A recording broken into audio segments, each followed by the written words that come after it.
ได้พบหาใจไว้วันหนักหนายามได้พบแม่ควันตาจิตใจไฟหายิ่งนาผิวผ่องพัน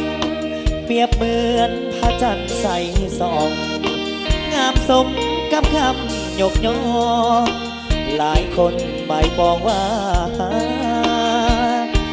งามกิริยาสุดแสนสง่างามใครได้พบก็ลงมักปักใจแม่ควันสิริสาวไทยข้าหลวงพรสิไข่คันเกินแสนงามแสนงามหน้าเบิ่งเมื่อว่าถึงแล้วอยากนั่งไกลอยากเด็ดอยากโดนสาวห้องขยมปากห้อยเดือดหายสร้างน้ำมันโคตรกุ้งทำไฟป้านแก่ควันใจเมืองปากเสเฮ็ดจังได้อายจึงจะได้เป็นคู่กับสาวปากเสผู้สิได้เป็นคู่เจ้าเด้สิเฮ็ดจังใดจึงจะได้กับคิงเบได้ห่วมสุขกับสาวเสบอกอายแน่ดีแม่ควันสีวา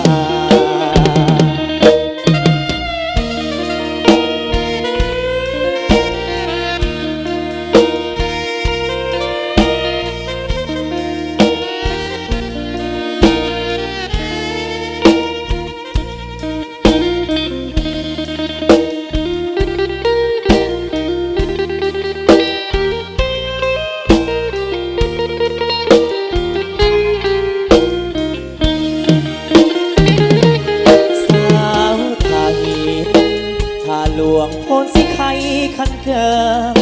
แสนงามแสนงามหน้าเบิ่งเมื่อว่าถึงแล้วอยากนั่งไกลอยากดิดอยากโด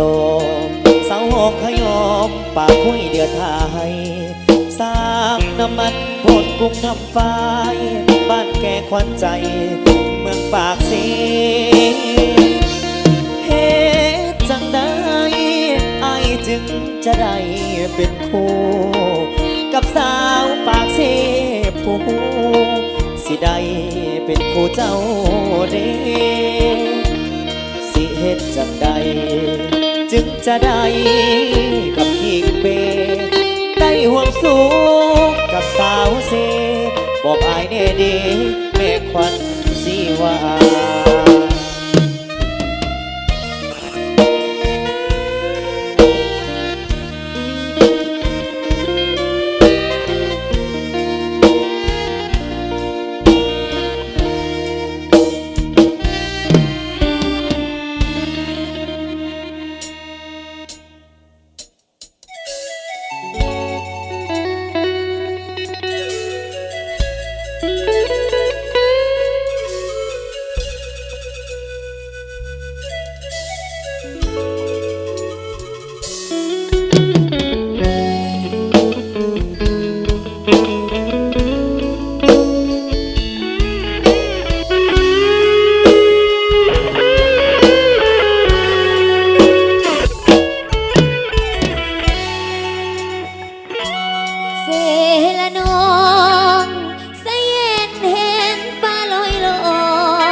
ส่งเสียงอ้อยริมพงไพเมื่อยามแสงอาทิตย์ต้องใสปากกายสีขาวงามตา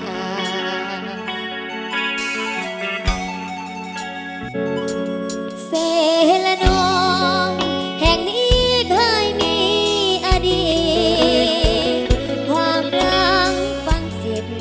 ชีวิตฮักเพิ่งกุลาฝั่งสายเสสองเฮานั่งสดใสตา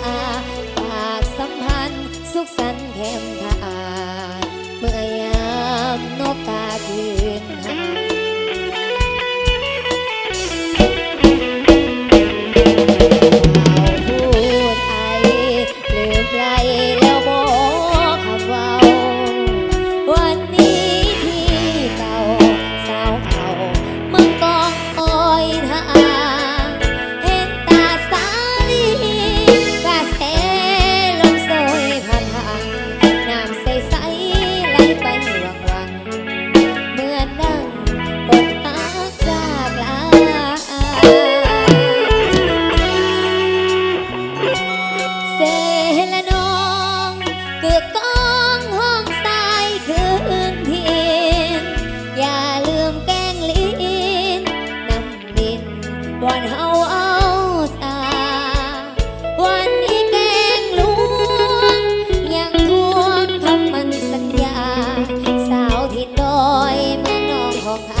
ญญา